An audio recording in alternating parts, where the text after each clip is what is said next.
नमस्कार, बहुत स्वागत आपका अनादि टीवी पर। मैं हूं आपके साथ पारुल। चुनाव प्रक्रिया संपन्न होने के बाद अब सरकारी कामकाज गति पकड़ रहा है। इसी सिलसिले में एमपी और यूपी में मुख्यमंत्रियों की अध्यक्षता में कैबिनेट की बैठक आयोजित की जा रही है।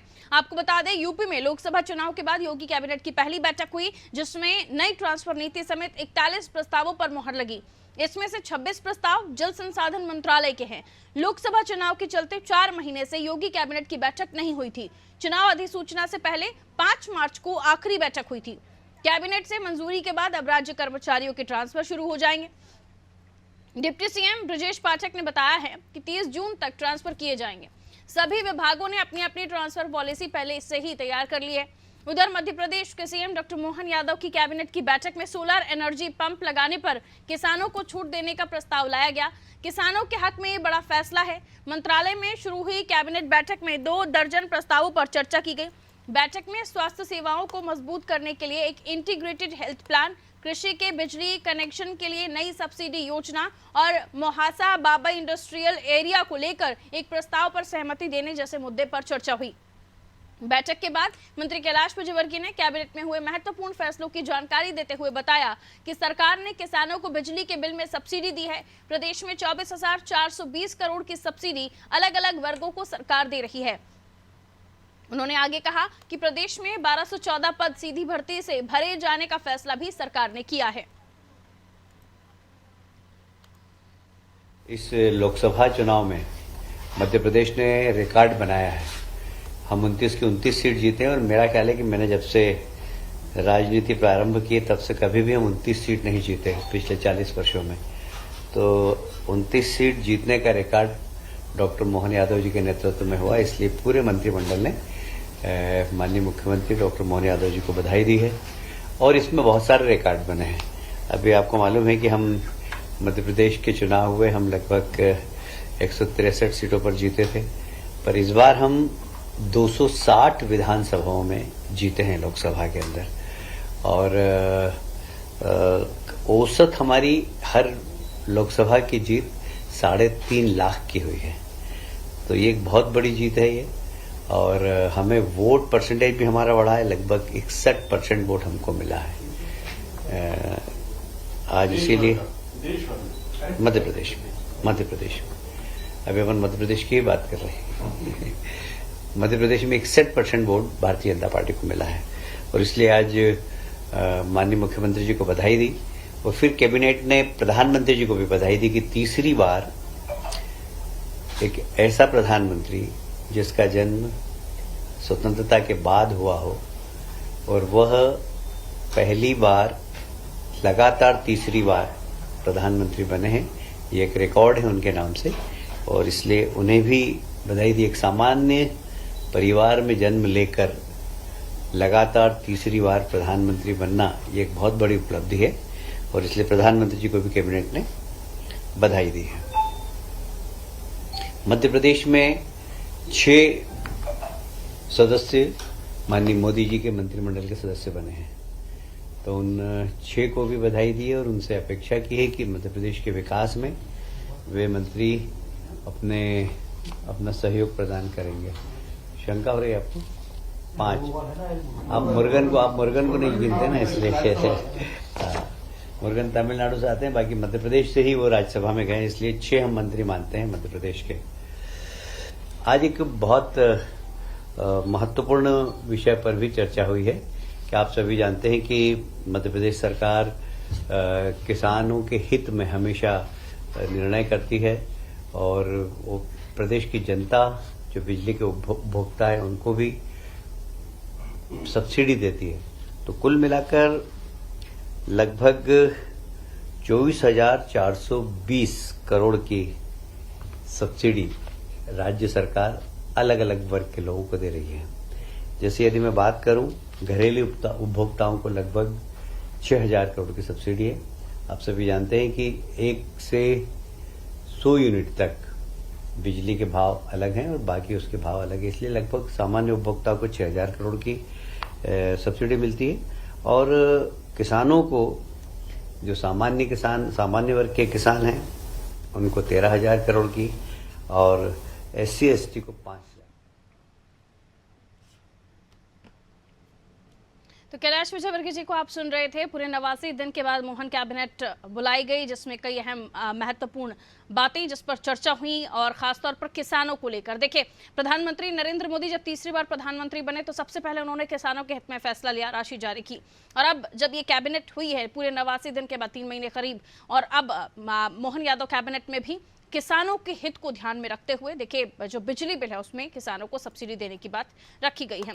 और जो महत्वपूर्ण मुद्दे रहे उन पर भी चर्चा हुई है। मनोज वर्मा जी हमारे पॉलिटिकल एडिटर हैं, हमारे साथ जुड़े हुए हैं, हमें कैबिनेट बैठक में लिए गए प्रस्ताव और उन पर हुई चर्चा को लेकर भी समझाएंगे। मनोज जी, देखिए, लंबे अरसे बाद, जैसे आपने ही बताया, लगभग 3 महीने के अंतराल के बाद ये बैठक आयोजित की गई थी और इतने लंबे अरसे में मुख्यमंत्री और उनकी पूरी कैबिनेट मध्य प्रदेश और आसपास के राज्यों में चुनाव प्रचार में जुटी हुई थी।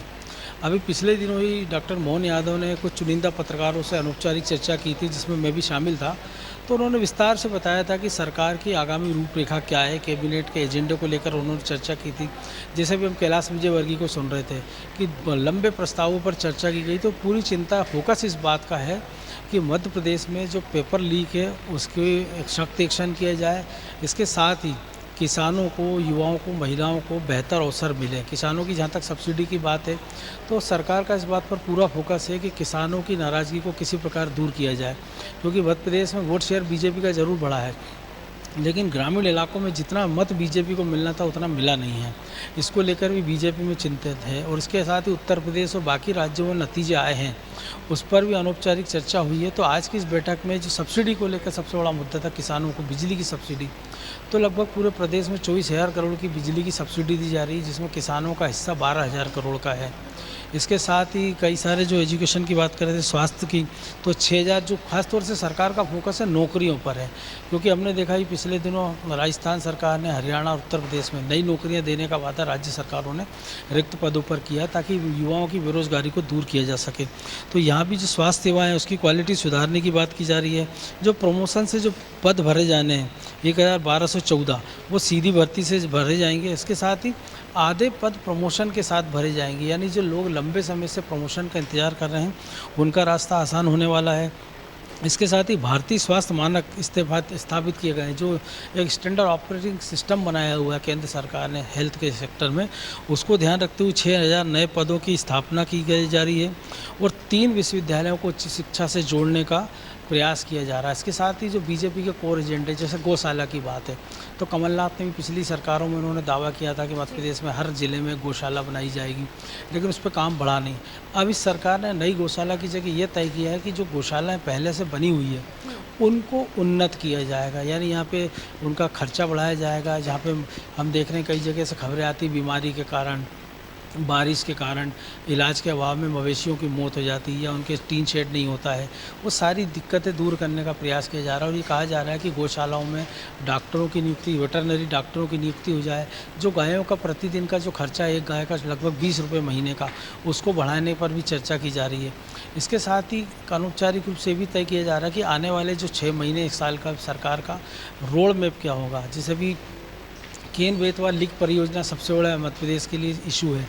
लगभग 48,000 करोड़ की इस परियोजना में 95% राशि केंद्र सरकार देगा, बाकी की मध्य प्रदेश, उत्तर प्रदेश को देना। उसमें 2 टेंडर हो गए, 12,000 करोड़ का दोधन डैम जो बनना और एक 6,000 करोड़ का। और मुख्यमंत्री की सबसे बड़ी जो प्रायोरिटी है वो शिप्रा को साफ करना भी है। तो इंदौर से जो कान्हा नदी का सीवेज उसमें मिल रहा है, उसको एक पैरेलल पाइपलाइन डाल के उस शिप्रा के बगल से निकाला जा रहा है, ताकि शिप्रा नदी में इंदौर का जो सीपेज है वो ना मिले और सिंगस्त के पहले श्रद्धालुओं को साफ पानी उपलब्ध कराया जा सके। क्योंकि उज्जैनी नदी के जिस गाँव से शिप्रा नदी निकलती है वहाँ बहुत बड़ी कोई जलधारा नहीं है, लिहाजा इस नदी को 24 घंटे 365 दिन जीवित रखना एक बड़ा संकट का काम है उसकी धारा को। उसके लिए अतिरिक्त प्रयास किए जा रहे हैं। पिछली बार हमने देखा था, पिछले सिंगर्स के पहले जो तत्कालीन मुख्यमंत्री थे शिवराज सिंह चौहान, उन्होंने नर्मदा को शिप्रा से जोड़कर स्नान की व्यवस्था की थी। इस सरकार की प्राथमिकता यही है कि शिप्रा के स्नान में श्रद्धालु इसमें आचमन करें, इसी में डुबकी लगाएं और पूजा पाठ करें। इसके साथ ही उज्जैन का जो डेवलपमेंट होना है सिंगस के मद्देनज़र, क्योंकि सिंगस में इस बार अनुमान लगाया जा रहा है कि 15 से 18 करोड़ की एक बड़ी आबादी आ सकती है। इसके लिए सरकार की ओर से जो 10 अफसरों का एक प्रतिनिधि मंडल प्रयागराज के कुंभ की व्यवस्था देखने जाएगा, जहाँ 25 से 30 करोड़ श्रद्धालु आने का अनुमान है। तो इस कैबिनेट के इतर भी तमाम सारे विषयों पर चर्चा की गई है। चूँकि 3 महीने बाद ये कैबिनेट हुई है और जिस प्रकार के नतीजे आए हैं, क्योंकि राज्य सरकार पर विधानसभा चुनाव में भी जनता ने बम्पर भरोसा जताया है। 163 सीटें बीजेपी को दी और लोकसभा में पूरी 29 की 29 सीटें दी है। तो सरकार की प्राथमिकता इस बात को लेकर कि जो कोर मुद्दे उन्होंने उठाए थे और जो वादे किए थे जनता से, खास तौर से विधानसभा में, उसको कैसे पूरा किया, इस दिशा में जो आज की कैबिनेट है वो कह सकते हैं एक महत्वपूर्ण कदम साबित हुई है। बिल्कुल। और जैसे कि आपने चर्चा की और बताया भी, गौशाला, रोजगार, ऐसे तमाम मुद्दे हैं, किसान खास तौर पर जिन्हें 24,420 करोड़ की सब्सिडी की मंजूरी दी गई है। ऐसे कई अहम फैसले और मुद्दे हैं जिन पर कैबिनेट में चर्चा हुई और साथ ही कैलाश विजयवर्गीय जी भी इसको लेकर अपनी जानकारी साझा कर रहे थे मीडिया के सामने। मैं लौटूंगी सर आपके पास। विवेक हमारे साथ उत्तर प्रदेश से बने हुए हैं, उनसे हम उत्तर प्रदेश के बारे में जानकारी ले लेते हैं कि यूपी कैबिनेट की भी बैठक हुई, उसमें क्या कुछ अहम बातें रखी गई। और जो ट्रांसफर पॉलिसी है उसको लेकर भी बताया गया कि ट्रांसफर पॉलिसी को लेकर भी चर्चा हुई है। खासतौर पर वही केंद्र में रहा। 41 प्रस्ताव और इस बैठक में पास हुए हैं। विवेक, कैबिनेट को लेकर क्या जानकारी? विवेक, अनम्यूट कीजिएगा डिवाइस आपका। जी पारुल, अगर देखा जाए तो 4 महीने बाद योगी सरकार की कैबिनेट बैठक हुई है और इस कैबिनेट बैठक में डिप्टी सीएम केशव प्रसाद मौर्य को छोड़कर सभी लोग जो है वो मौजूद थे। बात की जाए तो 4 महीने बाद इस बैठक में 41 प्रस्ताव पास हुए हैं। और बात की जाए तो जिस तरीके से 4 महीने बाद बैठक हुई है, कहीं न कहीं सरकार कुछ बड़ा लेकर आने वाली थी। इन 41 प्रस्तावों से ये साफ तौर पर स्पष्ट है, जिसमें 26 सबसे ज्यादा 26 जल शक्ति संसाधन के प्रस्ताव है। इसके अलावा राज्य विश्वविद्यालयों से राज्य शब्द हटाने का भी प्रस्ताव पारित हुआ है। ट्रांसफर पॉलिसी को लेकर भी नया प्रस्ताव पारित हुआ है। 30 जून तक ट्रांसफर पॉलिसी फॉलो की जा सकेगी। इसके अंतर्गत जो कर्मचारी 3 साल से जिला स्तर और 7 साल से मंडल स्तर पे है, उनका ट्रांसफर जो है किया जाएगा। आचार संहिता से लगने से पहले ही ये तमाम प्रक्रिया पूरी हो चुकी थी और अब जब आचार संहिता हट चुकी है, देश में नई सरकार का गठन हो चुका है, तो अब ये ट्रांसफर पॉलिसी जो है वो पूरी तरीके से अप्लाई भी कराई जाएगी। इसके अलावा 2 निजी विश्वविद्यालयों को भी मान्यता दी गई है। बात की जाए तो बुंदेलखंड को एक सौगात देने की उत्तर प्रदेश सरकार ने जिस तरीके से पहल की है, बुंदेलखंड को लेकर ये अलग ही योजनाएं जो है उत्तर प्रदेश सरकार लगातार चलाती रही है। इसके अलावा अगर देखा जाए तो प्रयागराज, इलाहाबाद में जहाँ महाकुंभ लगने वाला है, उसके लिए भी प्रस्ताव जो है पारित हो चुका है। इस बार महाकुंभ पहले से भव्य होने वाला है। जिस तरीके से 2017 के बाद से पिछले 7 सालों में उत्तर प्रदेश सरकार रिलीजियस टूरिज्म के तौर पर उत्तर प्रदेश को डेवलप कर रही है।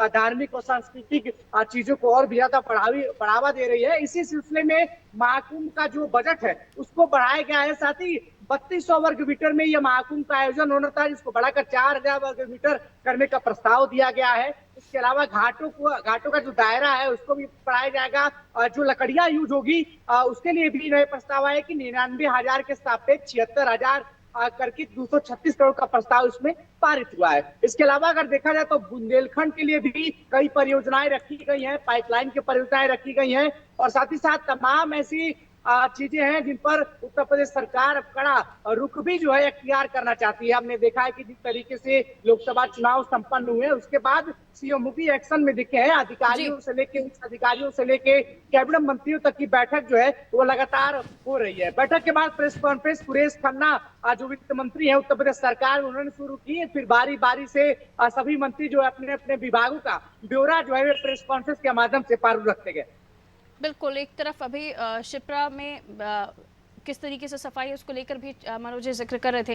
मनोज जी, खासतौर पर जो बात आपने कही मध्य प्रदेश के संदर्भ में कि स्वास्थ्य सेवाओं के बारे में और वहाँ पे रोजगार का भी जिक्र आपने ऐड ऑन किया, लेकिन हाल ही में हमने देखा कि मध्य प्रदेश का जो सबसे भोपाल का बड़ा अस्पताल है हमीदिया, वहाँ पर भी जो स्टाइपेंड को लेकर समय समय पर जुड़ा अपनी बात रखते आए हैं। और उसके अलावा हाल ही में एक और खबर आई थी जिसमें जो सिक्योरिटी गार्ड हैं उनका ये कहना था कि कोरोना काल में उनको आयुष्मान का फ़ायदा नहीं मिला। और जो खासतौर पर विभाग है, अमला है स्वास्थ्य विभाग का, हॉस्पिटल्स में डॉक्टर्स की कमी, ये सारी चीज़ें हैं। क्या इस पूरे मसले के साथ इसको भी हम कनेक्ट करें?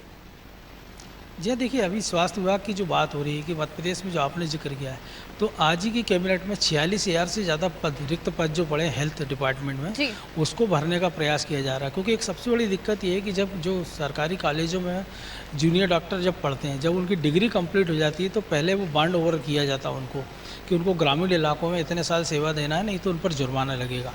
तो पहले कई सारे डॉक्टर सहमति प्रदान कर देते हैं। जब उनका डिग्री पूरी हो जाती है तो वो जुर्माना भरने को तैयार हो जाते हैं, लेकिन ग्रामीण क्षेत्रों में जाने के लिए तैयार नहीं होते हैं। ऐसे कई सारे मामले कोर्टों तक गए, हाई कोर्ट, सुप्रीम कोर्ट तक गए। कुछ में फैसला राज्य सरकारों के खिलाफ गया, जिसमें उन्होंने डॉक्टरों के खिलाफ बाउंड ओवर की कार्रवाई की और उनकी जो बाउंड की राशि थी वो जब्त कर लिए। तो सरकार की पहली प्राथमिकता ये है कि जो ग्रामीण इलाकों की जो बदहाल स्वास्थ्य सेवा है उसको किसी ना किसी तरीके से ठीक किया जाए। क्योंकि अभी भी देखिए, इसी भोपाल में हमने कई बार देखा है कि जो आसपास के हॉस्पिटल है, बेरागढ़ के सिविल अस्पताल की बात करें, वहाँ पे जो है डॉक्टर जो है शराब पीकर पहुँच जाते हैं। अभी पिछले दिनों शाकिर अली अस्पताल का एक मामला आया था कि रात में ड्यूटी डॉक्टर ने शराब पी के मरीज़ को बिना जाँच किए पर्चा लिख दिया और बाद में वो तर्क दे रहे थे कि उन्होंने तो खांसी की दवाई पी है। दूर दराज के कई अभी हमने देखा था, एक जनपद अध्यक्ष का मामला पहुँचा था रात में अस्पताल में, तो वहाँ कोई डॉक्टर उनको मिला नहीं था। इसी कोरोना में हमने देखा था कि डॉक्टर गोपाल भार्गव का तब तत्कालीन जो मंत्री थे, उन्होंने अपने क्षेत्र में 2 लाख रुपए देकर एक निजी डॉक्टर की नियुक्ति करवाई थी ताकि कोरोना के मरीजों को इलाज मिल सके। तो सरकार की सबसे बड़ी दिक्कत ये है कि जो रिमोट एरिया है वहाँ पे छोटे छोटे हेल्थ सेंटर खुल गए हैं। संजीवनी क्लिनिक हम देख रहे हैं भोपाल सहित तमाम प्रदेश में खुल गए हैं, लेकिन इसके लिए जो अमला है, कहीं अमला है तो वो जा नहीं रहा है। जो अमला स्वीकृत है उतनी हम भर्ती नहीं हो पा रही है। कई जगह ऐसा है कि मशीनें पहुँच गई लेकिन ऑपरेटर नहीं है। कई जगह देखा ऑपरेटर है लेकिन मशीनें ख़राब है। MRI आपको बाहर करना पड़ रही है। छोटी छोटी जाँचों के लिए बाहर जाना पड़ता है, जिसमें सोनोग्राफी जैसी जाँच है। तो इस सब की जो दिक्कतें हैं उसको मद्देनज़र आज बड़ी डिटेल चर्चा हुई है और ये फोकस किया गया है कि हेल्थ के सेक्टर में सुझाव किया जाए। क्योंकि पिछले दिनों सरकार की ओर से कहा गया कि जो आयुष्मान के तहत जिन दवाइयों का और जो बीमारियों का इलाज होता है उसके पैकेज बढ़ाने की बात है। और ख़ुद प्रधानमंत्री नरेंद्र मोदी ने अपने इस चुनावी कैंपेन में घोषणा की है कि 70 साल के ज़्यादा के जो बुजुर्ग हैं उनको आयुष्मान योजना का लाभ दिया जाएगा।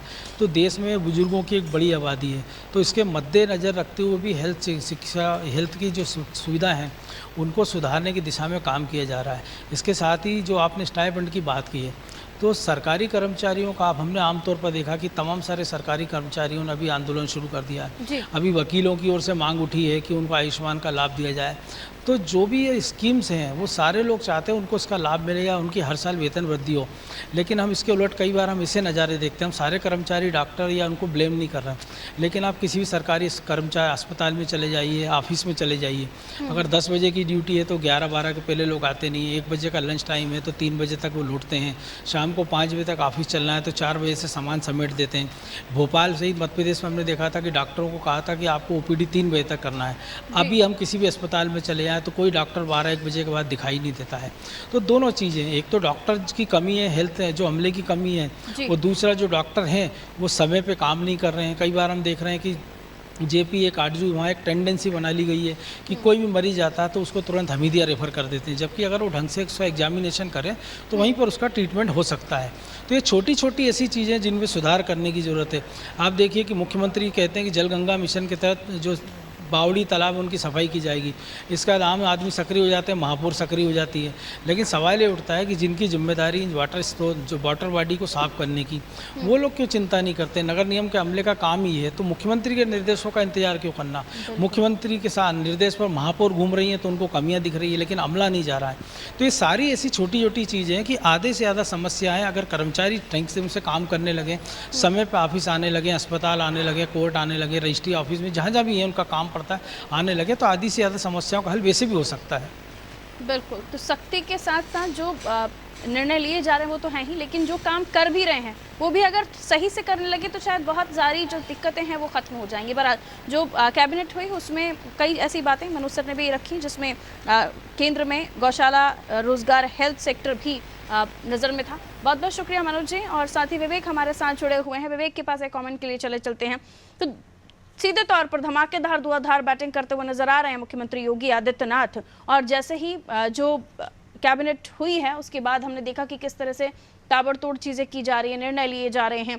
सीधे तौर पर अगर समझने की हम कोशिश करें तो एक लंबा वक्त हुआ जब काम नहीं कर पा रहे थे, पेंडिंग पड़े हुए थे, अब वो काम को रफ्तार मिल रही है और इसके साथ कई लोगों को इससे जुड़े फायदे मिल रहे हैं। विवेक।